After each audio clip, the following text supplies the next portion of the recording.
Welcome to the Nerd Party.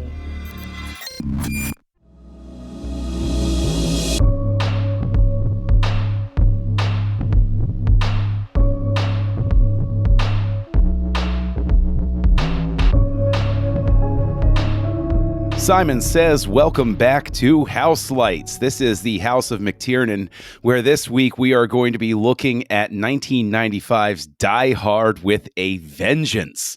The second sequel to the Die Hard movies, or actually the only real sequel to the original Die Hard, depending on your point of view on everything.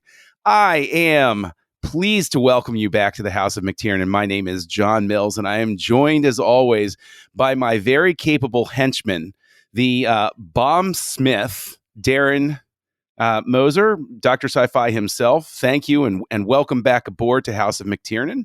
That's right. And this week, the sci-fi stands for, or the doctorate stands for explosives.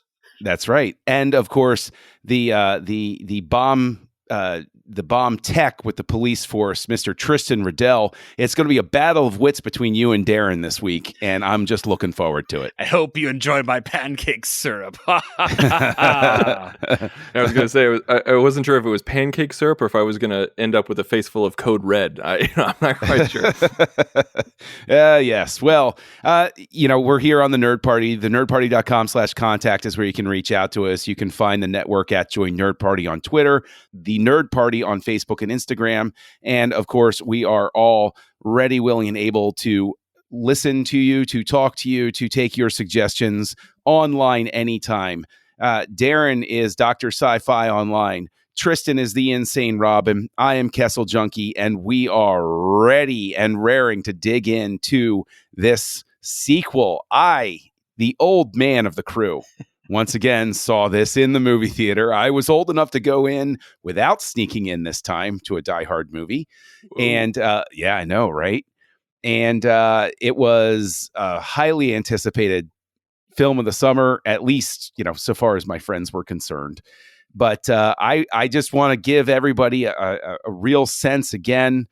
Die Hard with a Vengeance, was it VHS, Laserdisc, or DVD the first time that you ran across it, Darren?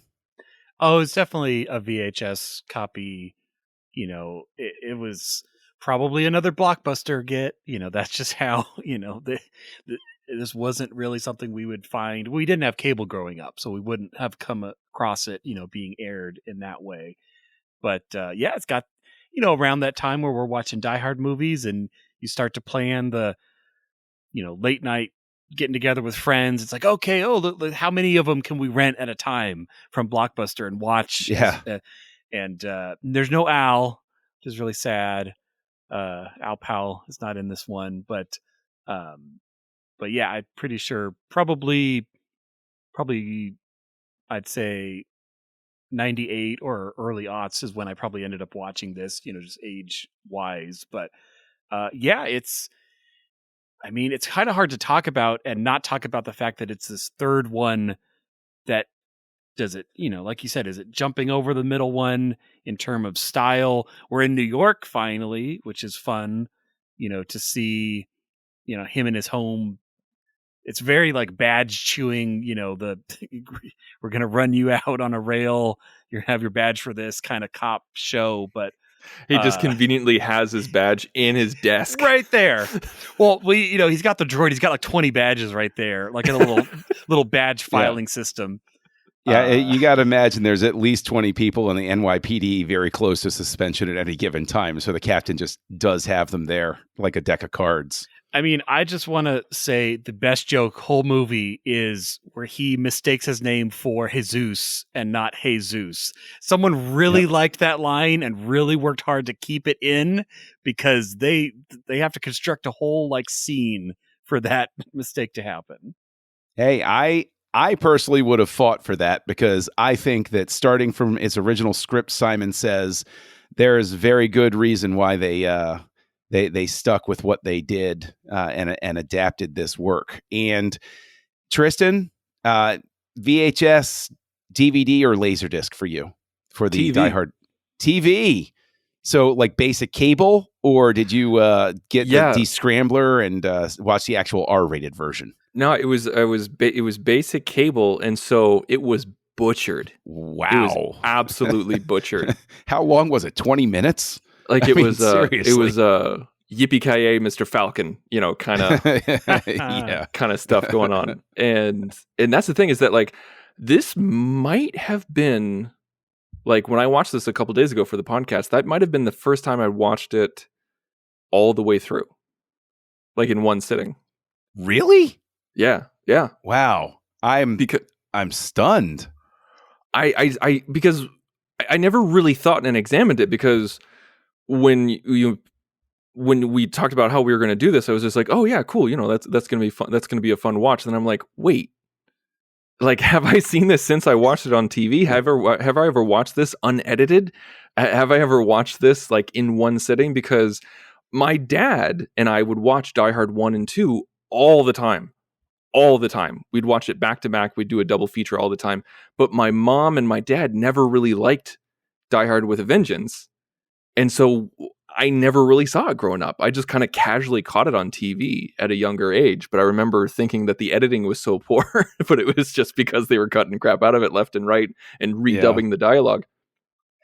That is so wild to me, because again, I saw it in the movie theater. I will straight up admit that that summer I fell in love with it. I was looking forward to coming back and revisiting it. It had been a while since I've seen it.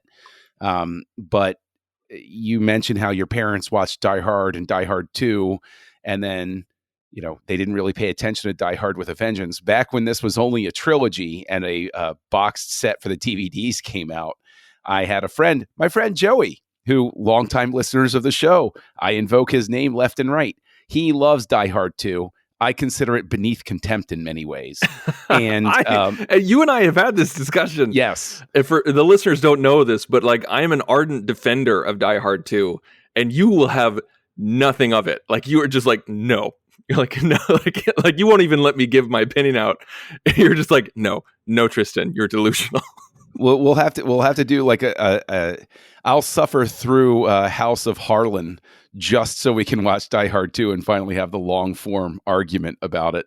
And I do mean suffer through the House of Harlin.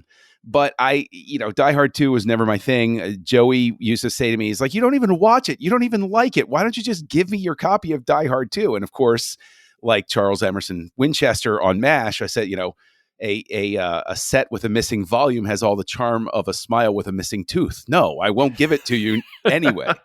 So, that was, I stuck with that for many years. I think I eventually gave the set to him or something like that when it came time, when I did a great purge.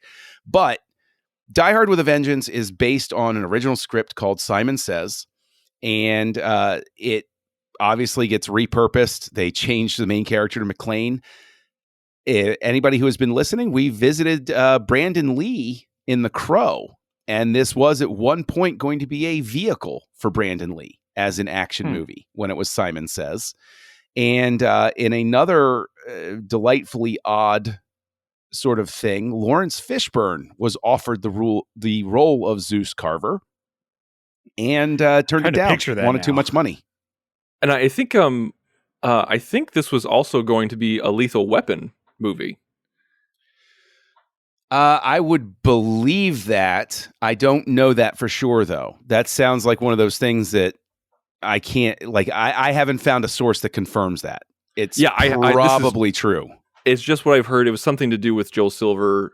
Didn't want to, I don't know.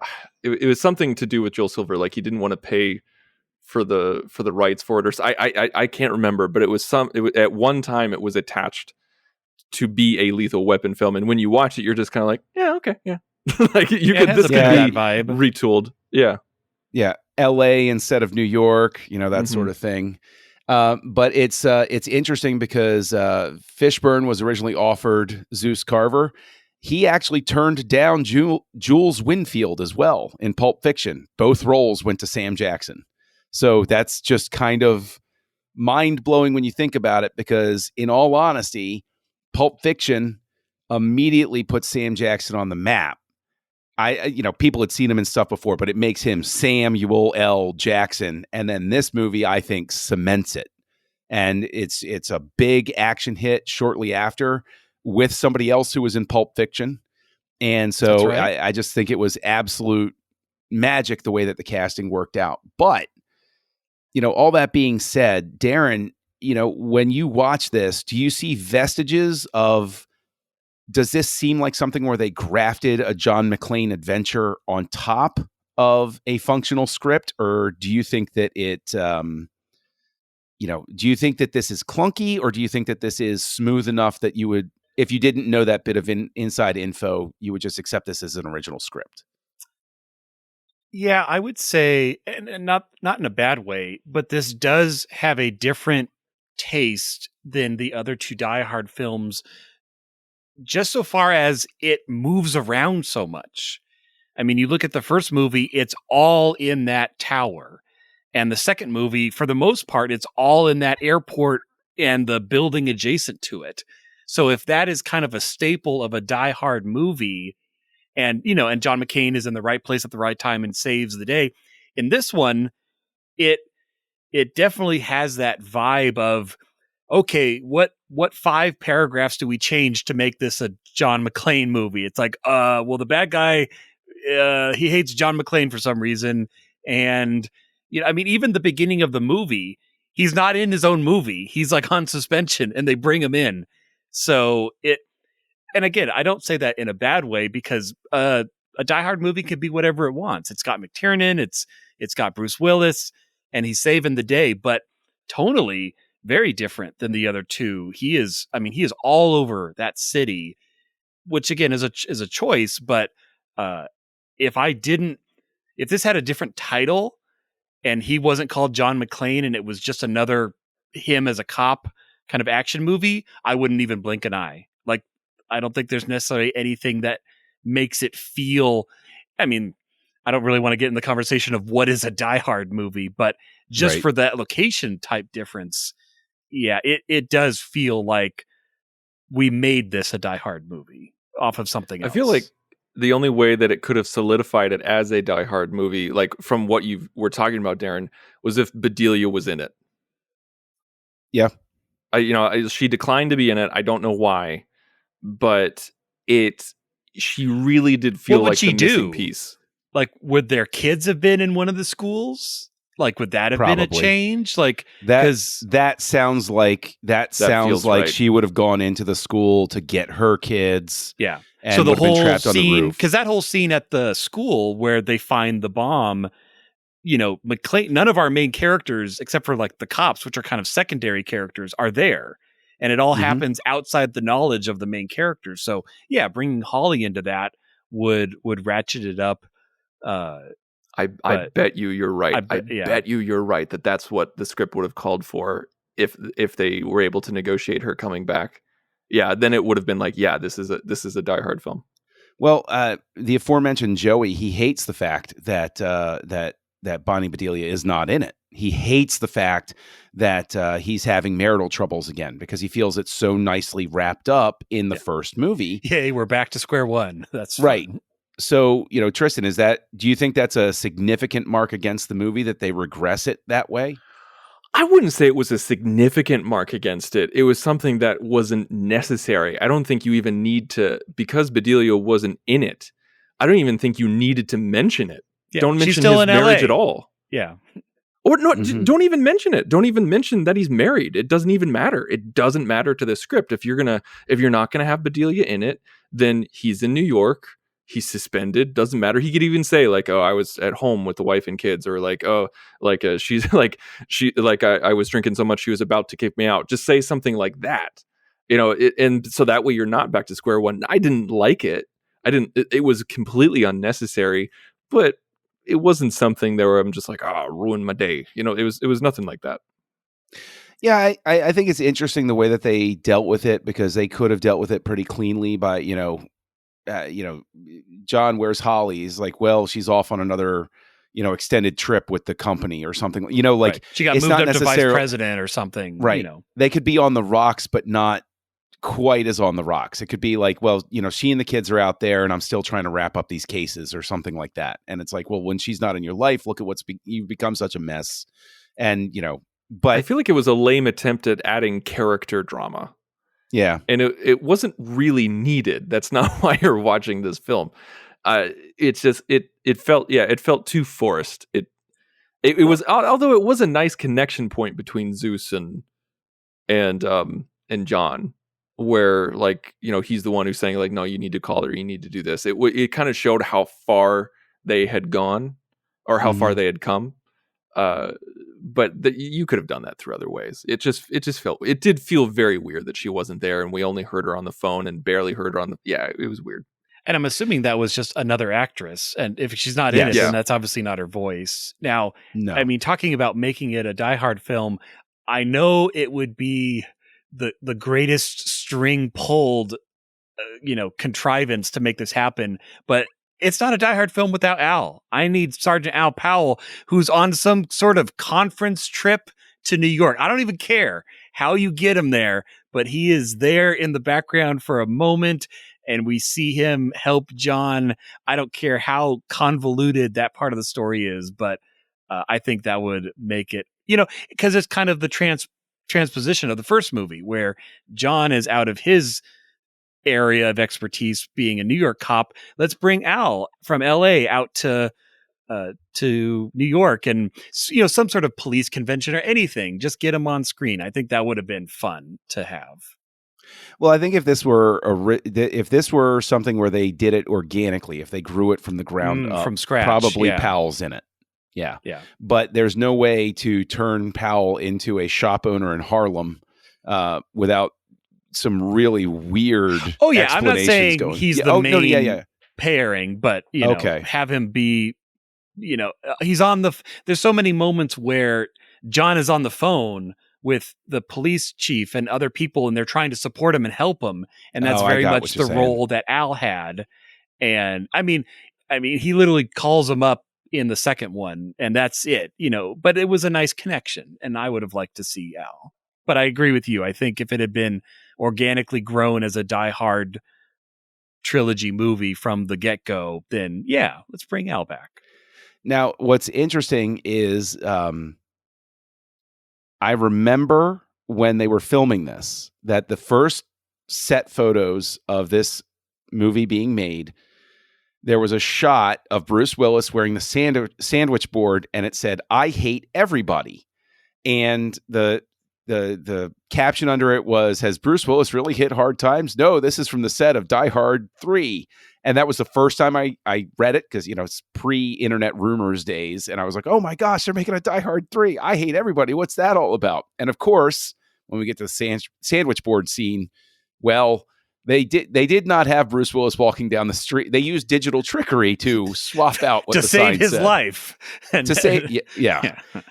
But now I heard different. I heard that it actually was a blank sandwich board. Nope. And the TV edit added, "I hate everybody," and both were added.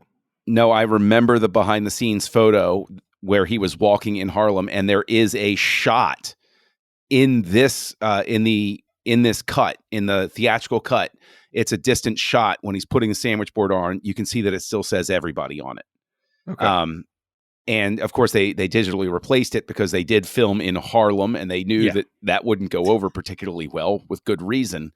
But I got to ask, and Tristan, I'll toss this to you first. Do you think that scene and the discussions of race in general in this movie, do they feel dated in any way, or do they still work? I don't think they feel dated. I think that might be a sad part. But that's actually the reason why my parents didn't like it as much.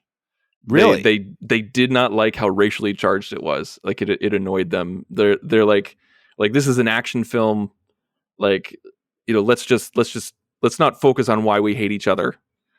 Black or white. Let's just, they're just like, let's just have a fun, stupid action film. And that was the big reason why we didn't watch it in the house that much. And also, I think my mom can't stand Samuel Jackson. I think that's another reason. Now, I guess she's not watching the MCU at all then. No, she's not. Oh, there you go. But it doesn't feel dated. I don't think it's needed. I think it's a little distracting because I don't understand the purpose of it. Like, there wasn't really an arc to anybody's character.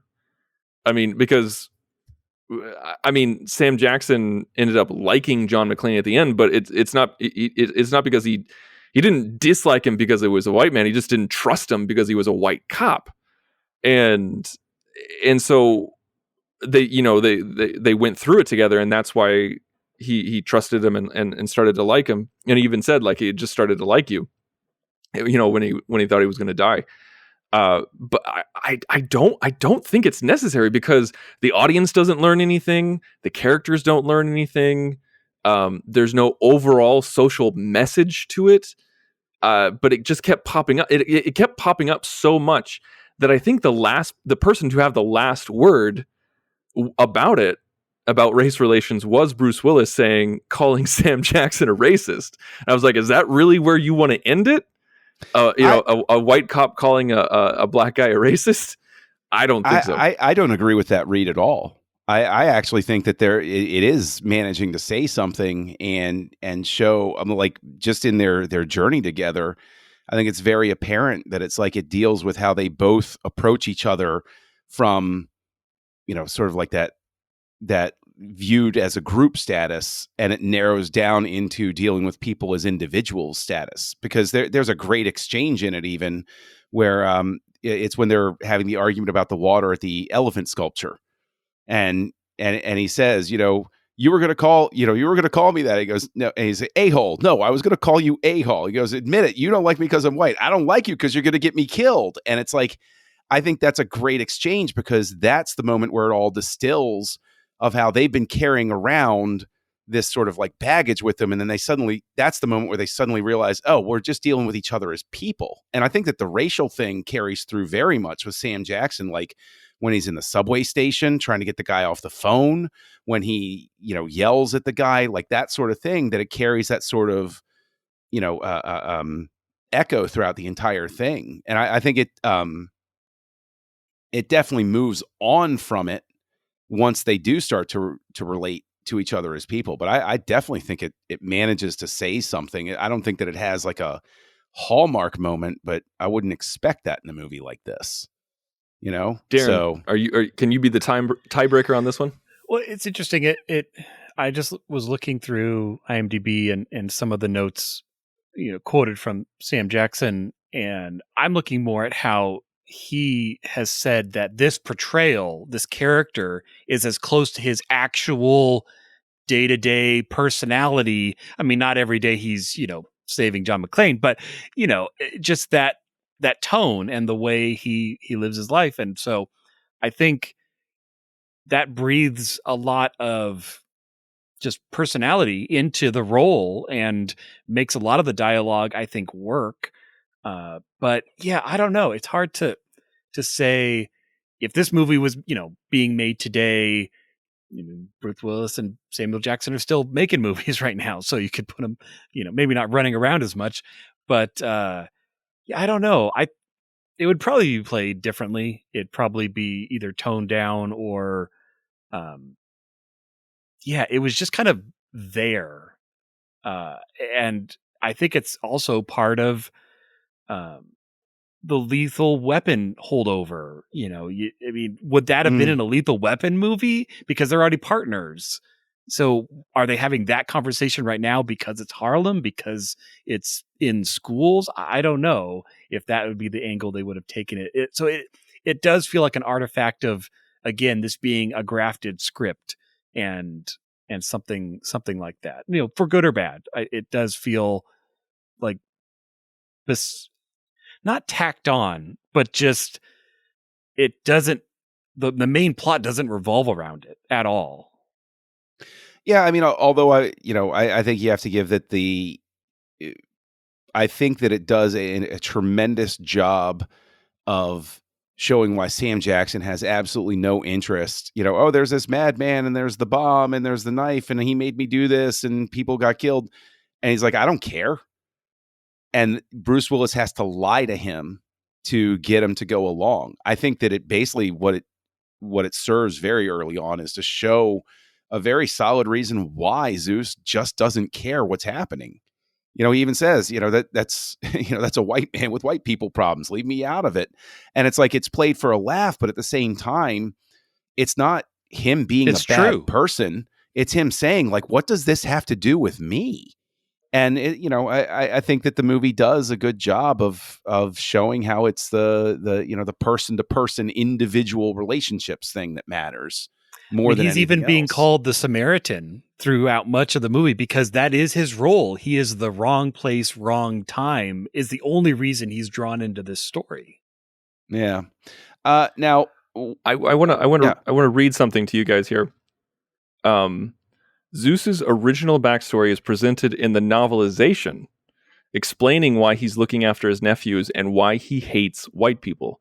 During the car chase, Zeus explains that his brother was killed during a drug raid.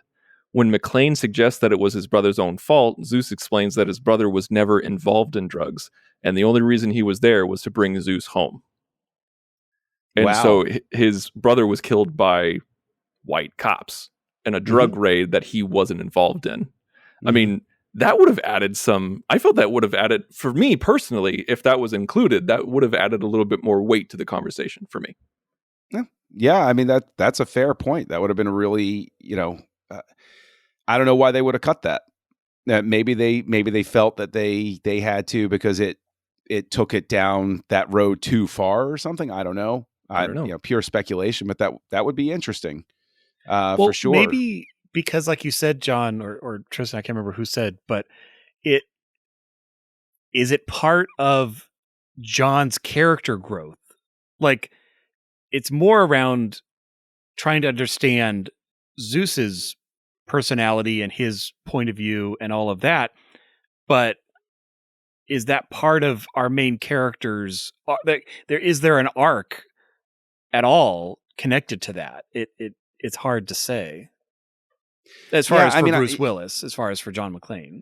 I think the racial angle you can't really sell as being attached to Bruce Willis's character, except in the sense that, like, he helps Zeus understand he has to relate to John just as a person instead of a representative sort of thing. Because I think that we all carry, especially as an audience, the memory of his friendship with Al. And so we don't attribute that sort of thinking to John, from the get-go, if that makes sense. If you like, but in terms of other changes, there is a different ending that they even filmed part of with Die Hard with a Vengeance. And are either of you familiar with it? I'm something not. About playing chicken with a rocket launcher, I think, or something like that, or what was it? A rocket-propelled grenade launcher. Okay. Basically, what it is I will readily admit, while I may sit here and I may talk about things I like about the movie a whole lot, that sort of thing, the ending is not great. The ending feels a little bit like if he had not seen that bottled aspirin, it would have been a very different ending. Well, I like the bottled aspirin, but the way that the ending plays out very much feels like they were sort of Richard Donnered themselves, and they just couldn't quite figure out how to end it, so they just ended it. And in the original ending they were going to go with, they smuggled the gold out and got away. And the way they smuggled the gold out was they turned it into little, they made it look like little tourist trinkets from New York, little Empire State Buildings and statues of Liberty. Truckloads and truckloads of little. Right. But that's how they shipped it out of the country. McClane loses his job. He's disgraced, and he becomes obsessed with trying to find Jeremy Irons again, right? With finding Simon. And the ending is he finds Simon, and he's in a cafe, and he sits down, and he says, we're going to play a game of Simon Says. And he says, every time you answer a riddle right, you get to turn the launcher. And he puts it down there, and he has a gun pulled under the table, and he says, one way or another, right, you're going to play this game. And Simon says, but the directional arrows are scratched off. You don't know which way it's going to fire. And he goes, that's part of the fun. And he asks Simon, eventually, he says, what would Simon need to have remembered to save his life or something like that? And Simon can't think of it. And eventually he's got the gun pulled on him. Simon has to pull the trigger on the launcher. and it shoots him and it kills him, hits him in the chest, like blows a hole in his chest. And McClane stands up and he says, what did Simon forget? And he pulls out from under his coat a flak jacket, and he drops it and he walks out. So he's killed Simon, and that's how he wins. Is that that's final a terrible game. ending? That's horrible I think ending. I've seen it, and it's on one of the editions that they released, and I disagree. I thought it was a very interesting ending. I mean, how long interesting was doesn't it? mean good. It feels like it would have added like 20 minutes to the movie just to which is wrap why it they up. cut it. Yeah. Yep, that's why they cut it. That That's why they doesn't cut it where they had it. Now we've talked a little bit about what makes and what doesn't make a Die Hard film. That kind of ending very much doesn't make a Die Hard film. I feel like That's like a Pulp Fiction ending, or I don't know, or like a X-Men First Class, and like where he goes and finds the Nazis, in the bar. Yeah, no, I think ending this movie was such a ticking clock, and it was so, adrenaline fueled and like racing against the clock, and like trying to get through the other side of New York, piece together the mystery. Yeah, like, and it felt like it almost. I know it's not, but it almost felt like a real time movie.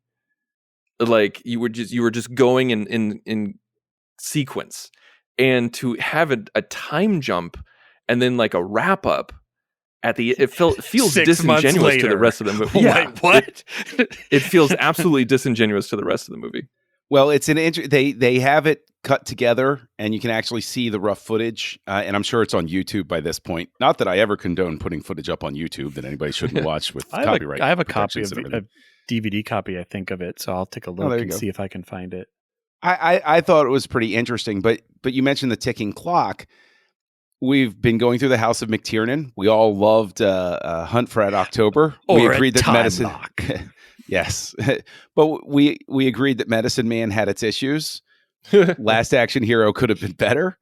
Darren, I'll toss this to you first. Do you feel that this is McTiernan back in the saddle, full control of his faculties. Again? Yeah, but this is what you expect from a McTiernan movie. So yeah, is it back? Is it return to form? Yeah, I would say so. I mean, it's dipping into the Die Hard well again, so there's kind of a safety in that. But like we've said, the way they got there was a really interesting path of scripts and changing and paths and all of that. But I don't think I consciously knew that McTiernan had directed the first and the third Die Hards, because McTiernan wasn't a director on my radar for the longest time. But I'd say it was returned to that. But it's also not that hard. I mean, the bar is kind of low. The bar is already very low after these last two movies, as far as returning to action, that it almost had to just be a mediocre action movie to succeed in that regard. Well, speaking of success, and I know that monetary success isn't the benchmark for everything, but this movie was the top grossing film of 1995 worldwide, but it didn't even break the top 5 domestically. How crazy is that? Yeah, it's pretty crazy. It barely crossed the threshold in the US to, at the time, be considered a blockbuster. Because back then, kids, you didn't have to make $1 billion. Yeah. If you crossed 100 million, it was a big hit. It was a big hit. So, and ticket prices were cheaper, and an ear of corn was reasonable back then too. So, interview me on my lawn sometime soon. But yeah, that is, I think, a really, really interesting point. I mean, given that, though, this goes to either one of you. Do you see a reason why this would resonate so strongly with global audiences?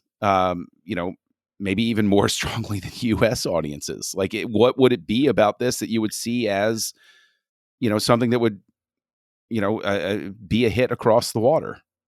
I think it's action. It's just a lot of action. I mean, you don't have to read a lot of subtitles, and like you can see, like that's why they're, you know, like action films, sci-fi films, but not like we're not talking. I'm not talking like the heavy-handed sci-fi films where Tree of Life. They go, like Tree of Life, you know, like nothing like that. But I'm talking like big blow them up, shoot them up, phasers, space battles, that kind of sci-fi does really well overseas because they often have simplistic stories and not a lot of dialogue. And that's great for a foreign audience. That's great for somebody who's a non-native speaker to the film's main language. And I think this is one of those where, I mean, yeah, there's probably more dialogue to it than what I would suspect would be a global hit, but it still has some really great, fun action. Yeah, I mean, I think that's fair. I think that whatever it is that works about this works really well. And, I've obviously not shied away from the praise. I readily admit that the ending, has its issues, and we've touched on a couple of the other points. But Darren, what are some of the deficiencies you see here with Die Hard with a Vengeance? What doesn't work here? Even subtracting what we would have liked to see as franchise fans or something. Are there any story elements you think should have been trimmed down or removed for time, or do you think that they found the right? Do you even see anything that they could cut out? The first thing I think of is the Hans Gruber connection reveal scene. I think that's a really important scene because it either works and you're in, or it doesn't work and you're out. Because it is, again, knowing what we know about this being adapted from another story, and John McClane, copy, paste, remove this name and insert John McClane. So that scene, I mean, it's when our protagonist learns the connection. We get even have a footage from the first movie, showing Hans. It's like, does the name, Hans Gruber mean anything? Dun, dun, dun. But it's really late in the film that happens. Like, I don't remember exactly where, but it's at least halfway that we're through before we make that connection of why is Simon important.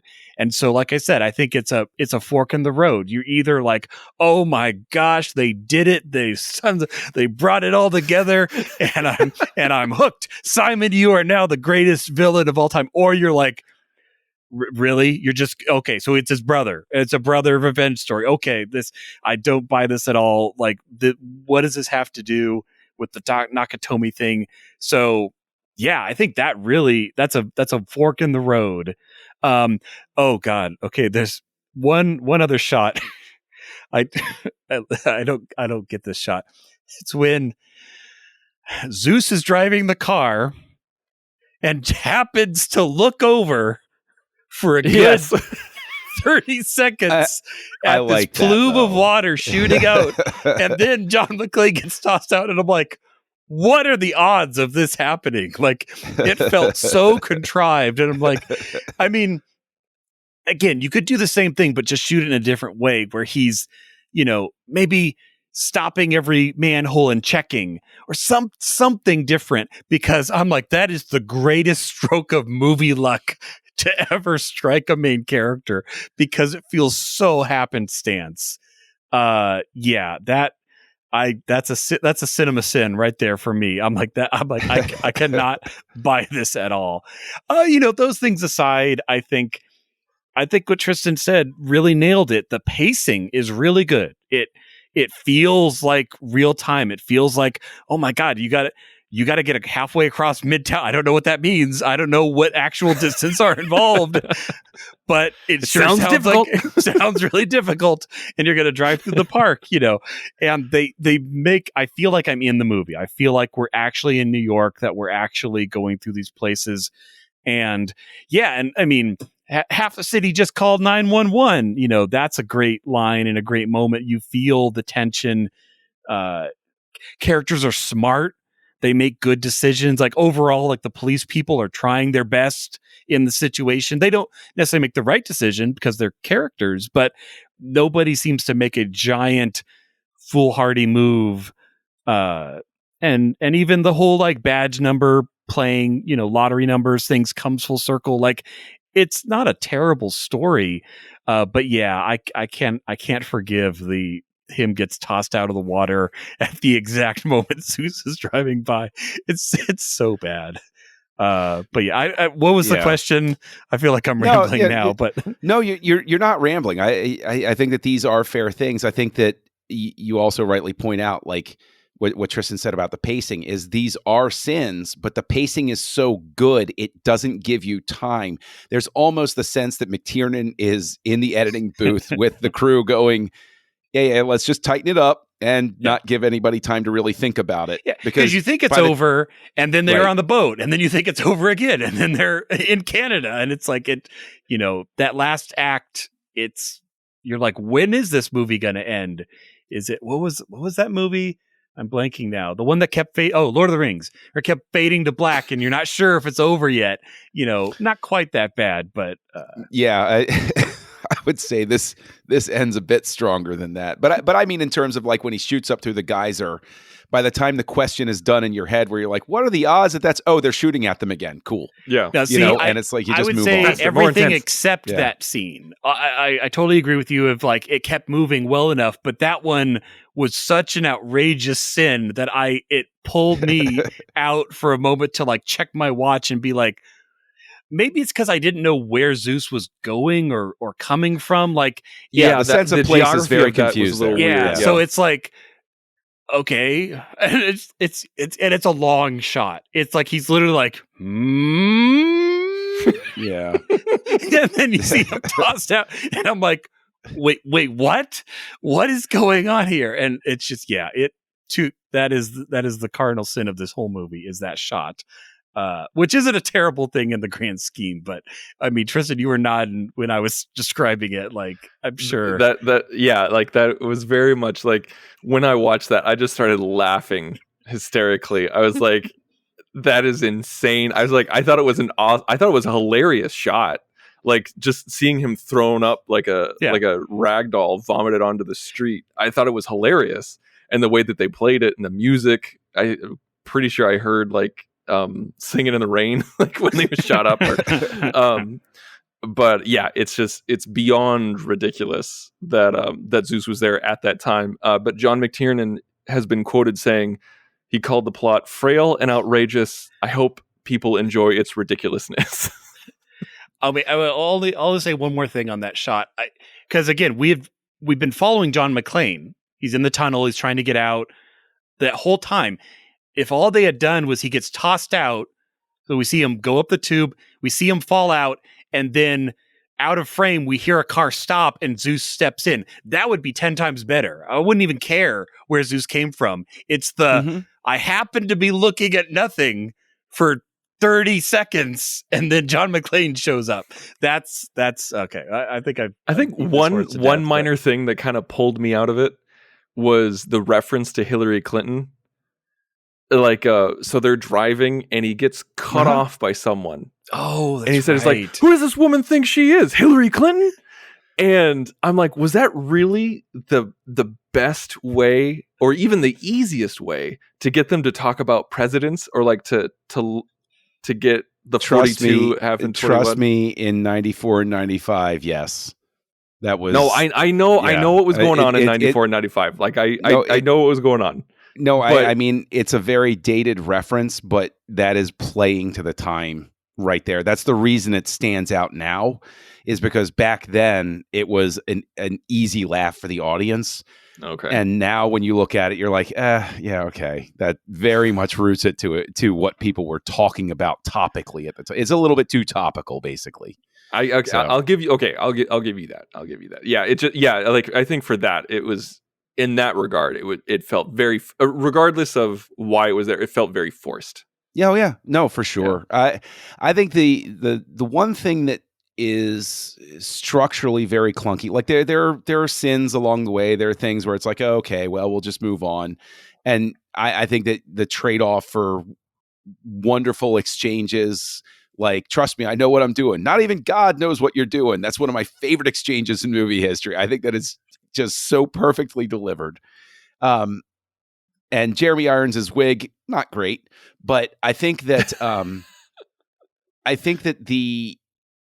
the mechanics of the bad guys is a little too convoluted for its own good, because you have Simon doing a swindle on the guy who's the true believer, who's supposed to be the boyfriend of the mute woman who the Israeli Defense Force thought they killed. And it's like, it's a whole lot of exposition that's shoved in with them. And I remember the first time I saw it, like when she turns the gun and shoots him, it's like, okay, I knew that had to happen, but give me 20 seconds here, because I got to replay everything that I heard up to this point to make sure this makes sense.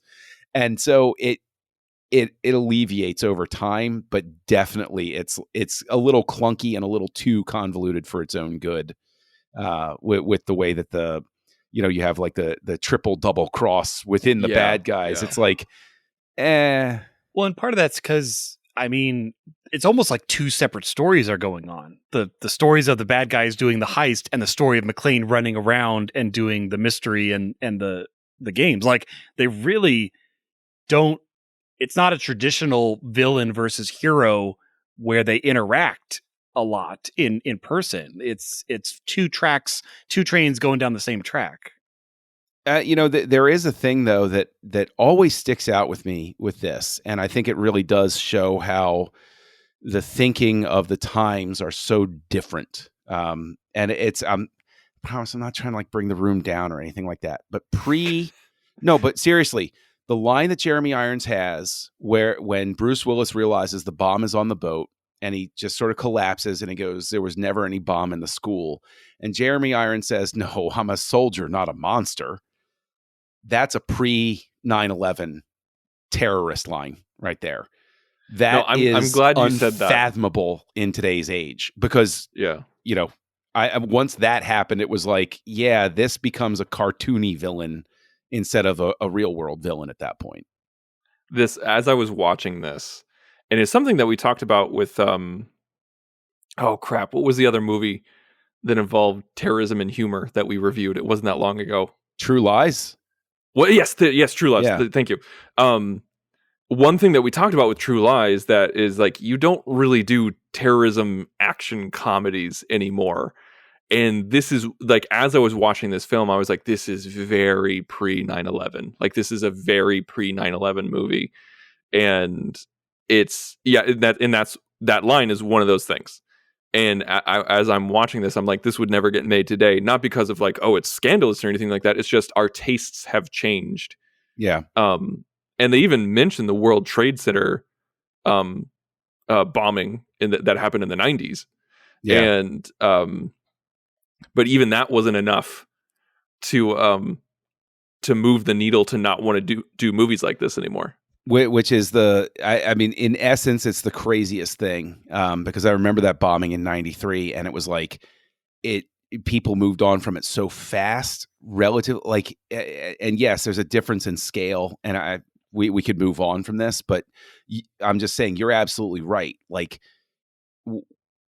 it's weird how it didn't really penetrate the consciousness by that point. And it's it is just odd. It's such a testament to how things have changed. Just as a sidebar, if you do want to see a very interesting 90s movie that deals with terrorism in a very serious way that also features Bruce Willis, The Siege, starring Denzel Washington. You should check that out if you haven't. Look, that's a great movie. Amazing movie. Yeah. Friggin' amazing movie. One of the few that really took it seriously back then. And so many people haven't seen that movie. It's like, what does he say? A military is not designed to police its own populace. Like, it's a terrible, invasive thing. Yeah, Bruce Willis himself says the army is a broadsword, not a scalpel. That's why you have the FBI.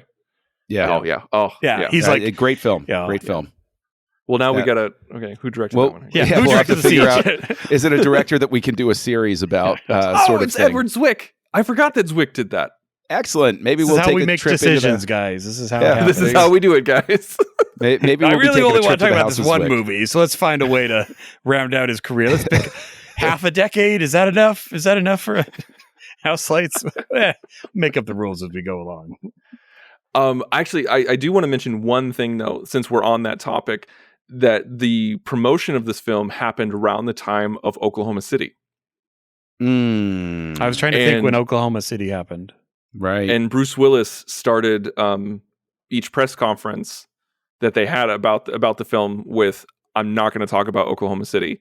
He's like, "That is a too serious of a topic. That has nothing to do with this film. I'm not going to trivialize it by comparing it to this film." And then, then they moved on. That's good. Yeah. Just as a side note, something I meant to mention earlier as we're wrapping up here, as we're rounding third, as you like to say, Tristan, there was, according to the DVD commentary, another alternative ending. So you guys didn't like, alternate ending. Well, you did me, John. You didn't like the rocket launcher thing, which I still think is interesting, but it shows Zeus and John get back to shore on a makeshift raft. And Zeus says, he used to be afraid of the water. Can't imagine why. Yeah.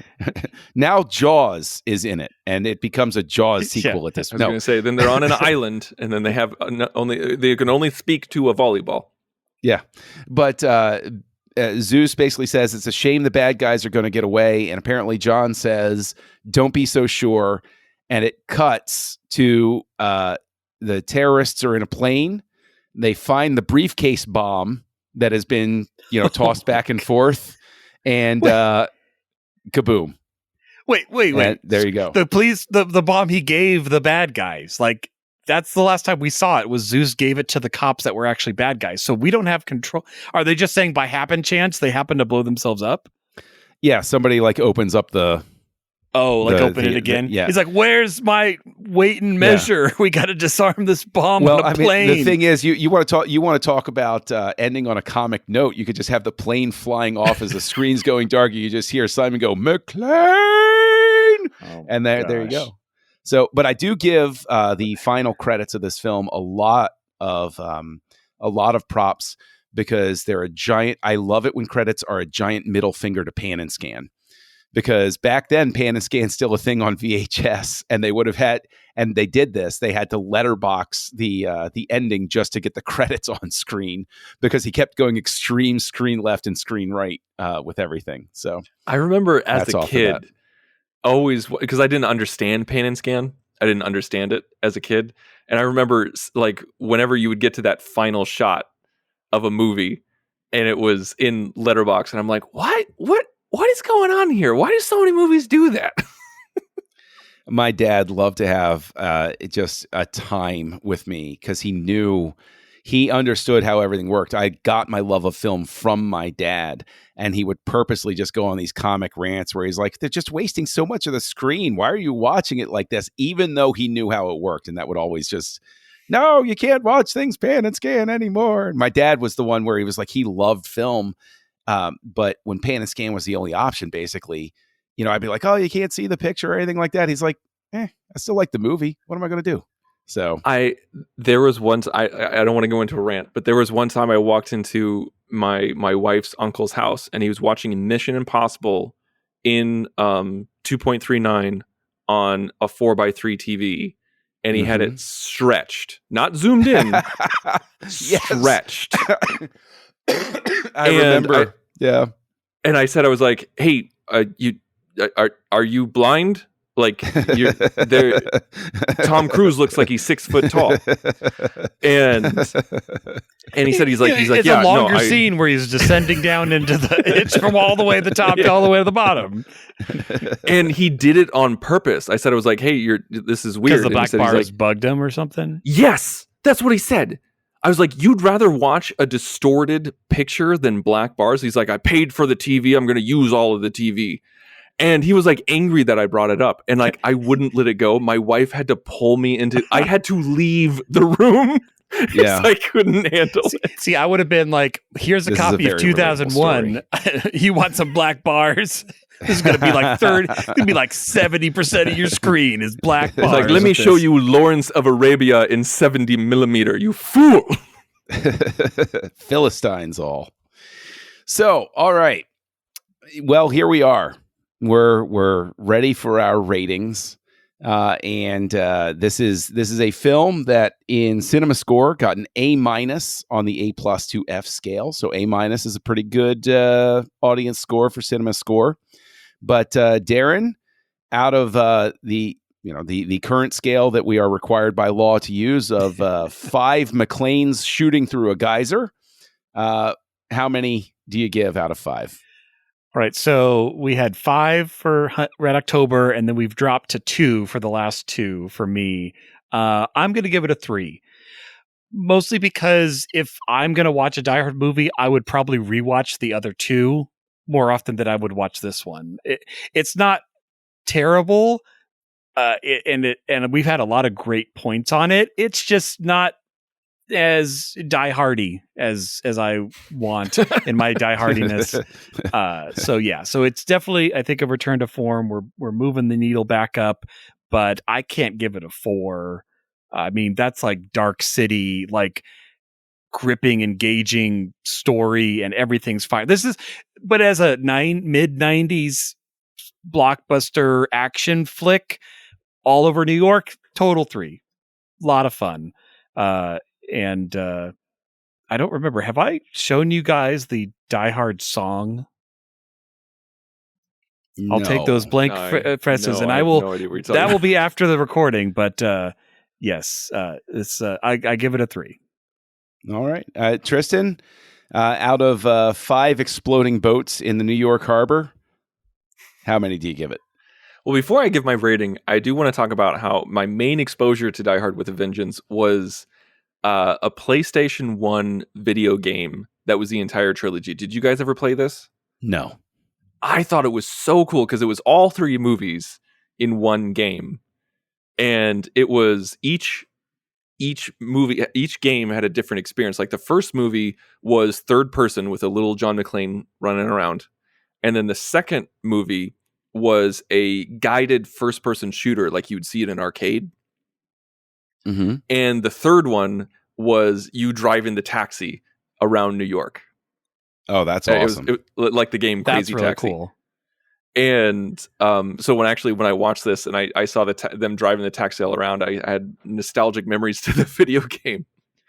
And also, I want to say that my favorite line in the entire film was when they took the car from the guy off the side of the road, and they said, they're like, "Hey, who was the 21st president of the United States?" And he just screams like, "F you!" And then Sam Jackson goes back into the car. And he says completely serious, he's like, "Oh, he was pissed." Like, that is my favorite. Like, he didn't like laugh it off. He didn't go like, "Oh, that guy was pissed," or like, "Oh, I think he was pissed." It was just like the look on his face and the way he delivered the line was, "Oh, he was pissed." it's just genius acting on Sam Jackson's part. And then he realizes he forgot his gold bar, which Yes. I think Oh, is man. just a beautiful touch. He's not happy. It's like, well, he's about to have a better day. Yeah. Man, when he walked away with that gold bar, I was like, we'd all do it. And I was watching actually Tenet just 2 nights ago, and there was a guy, like, when they push the gold out of the back of the plane. That's right. The guy who does it right before he does it, he takes 1 bar and puts it in his vest. Yeah. It's like, nobody's going to know. Nobody's going to know. Nobody's going to know. Nobody's going to know. So yes, my rating, 4 exploding boats.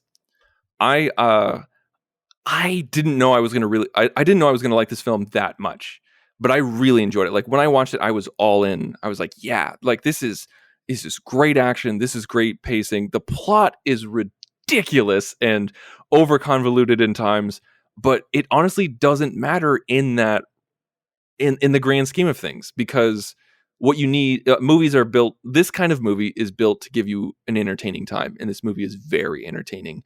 And I can't give it like a 4.5 or a 5 stars because of all the things that we talked about. But for like pure fun action, this is a 4-star, solid 4-star action film. I agree. I've got the same rating. I've got a 4. It is solid, reliable, fun. I've always enjoyed it. There are problems with it, no doubt. I still think the ending, you may disagree that the other endings are more interesting, but I don't. I just think that they just couldn't find an ending that really, truly worked for this. Mm-hmm. And I think it's because it's just a victim of the fact that skill can dress up and make you ignore those shortcomings we talked about. But then when you get to the ending, you've painted yourself into a corner. And what are you going to do at that point? There's only so far that the sleight of hand can take you before it just runs out of steam. And I suppose, given everything, the more noble choice was for them just to say, listen, let's just end it as fast as we can and just ride the momentum out of the theater, and people forgive us for, the last 2 minutes of it. And I think people by and large do. I do. And so it's a 4. It's the only actual sequel to Die Hard, so far as I'm concerned. You and I are going to get together, and we're going to watch. Strong words there. We're going to watch Die Hard 2, and I'm gonna laugh and grip my chair and gasp at all the right points in Die Hard 2. I love Die Hard 2. I will do this only under the condition that I get to reenact the Tai Chi from the hotel room before we begin, and using the remote real quick to turn off the TV. Yes, to show my quick draw capabilities and stuff like that. Well, all right. I mean, I think this has been a great journey across New York. And now we're staring down the next entry, the next room here in the House of McTiernan. We're going to be visiting a movie I haven't seen yet, but I'm very interested to see. The Thomas Crown Affair, a remake starring Pierce Brosnan and Rene Russo, and a gentleman whose star was just starting on the rise at the time, Dennis Leary, in a heist movie. So will we find magic again in the House of McTiernan, or are we going to find ourselves stranded in the Cinema Palace with Last Action Hero? Only time will tell. Until then, keep the seat fresh and the popcorn warm. All right? How about that? Join the revolution. Join the Nerd Party.